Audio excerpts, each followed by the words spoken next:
Well, Ben, do you play Diablo? Did you once upon a Ben time play Diablo? Like, I figure you must have once upon a time, and Molly probably, maybe. I mean, I certainly have. I definitely played a lot of 2.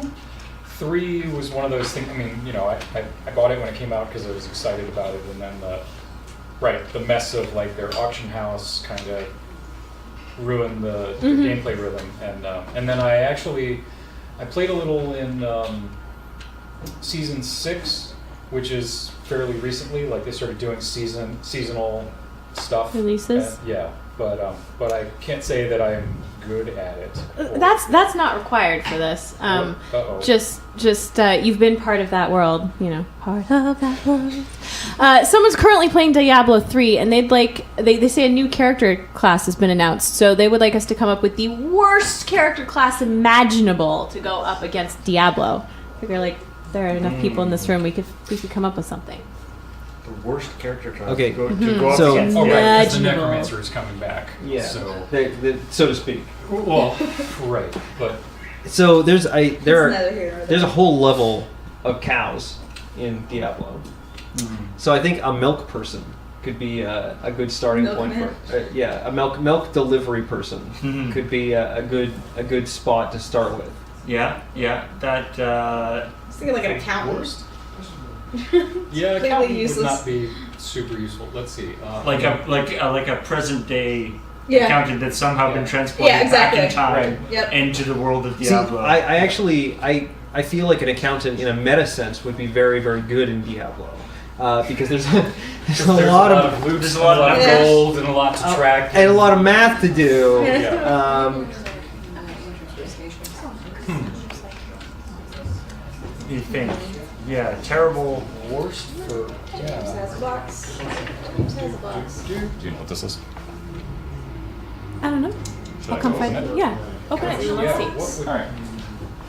Like, what would be really bad? I think any of us Kitten class? kitten class. I mean, to be fair, sketch comedy writer would be a pretty Yeah. terrible class. Yeah, that would be pretty Any bad. of us on this couch right now? Yeah, bus driver. Yeah. Not a great class. Bus driver, yep. Can we go into a little bit more depth with Mime. these classes? Like, typically you're going to have like a primary attack, and then you're going to have some sort of clearing attack, or like something to buy time, like your Frost Nova or whatnot, and then a couple of larger scale attacks. Can we think of like can we kind of spec one of these classes out? Like sketch comedy writer. If a sketch comedy writer needed to make a single directed attack, what would that be? Is that just a joke? Yeah, I guess it would be like joke. I feel like it would like one-liner.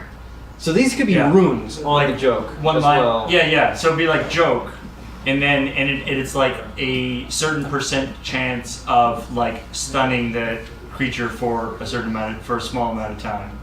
Doesn't really do any damage, but it's just like you could stun them, maybe. And when you start out, the percentage for stunning them is like 5%. I feel like one rune for joke could be burn, Burn, which would nice. add fire damage. Add fire damage. Yeah. Did you sort of build to like, the Monty Python funniest joke skit? Like that's sort of the thing. Yeah, that's yeah. afterwards? Yeah, like that's your big. They're I just. feel like that's meteor. That's sort of Right. the meteor. I like, just like you're surrounded by guys, and then you activate it. If And you just never get spurt and then everybody goes boom, and just falls over. yeah. Yeah, the animations for all the enemies laughing would be pretty amazing. Yeah. And it's Diablo, so when you use the funniest joke, like they would laugh until they explode in a Right. bubbled They blood die and, from and laughter. viscera. Yeah. Punchline attack. The yeah. Viva Pinata. Yay! Man, that game, Viva Pinata is like surprisingly weird and grim. Yeah. Like, and you're like, oh, I'm gonna pop your parents into candy and then feed it to you. Right. I found like at certain points in Viva Pinata, I had this whole like worm-based economy going, where I would just like farm as many worms as possible and then pop them for candy to feed to other pinatas. Yeah. And It's yeah. like I've now become a factory farmer. Yep.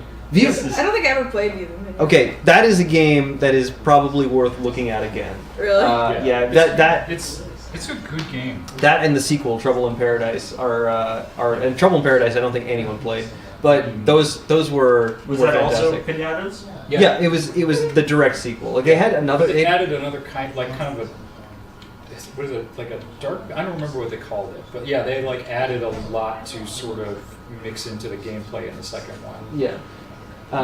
The thing with that game is that you would get really attached to your favorite pinatas, and then they would just get killed constantly. And I was like, pinatas are kind of fragile. well, it was all about understanding the sort of ecosystems of them, and so. Yeah, it was kind of the school of hard knocks where I would get a duck and I would be, the duck, and then the duck would get eaten, and I would then have like a skunk or something that I didn't expect to have. Right. But yeah. And it's like, and it was that thing of learning like, oh, this is how I can make this kind of pinata show up to my, and the whole idea was to sort of create your little farm system to attract to the ones you wanted, and all of these interesting mixes of the pinata, but yeah, also they were so cute. It was really hard not to like the ones you had, but you were always going to ultimately feed them to something.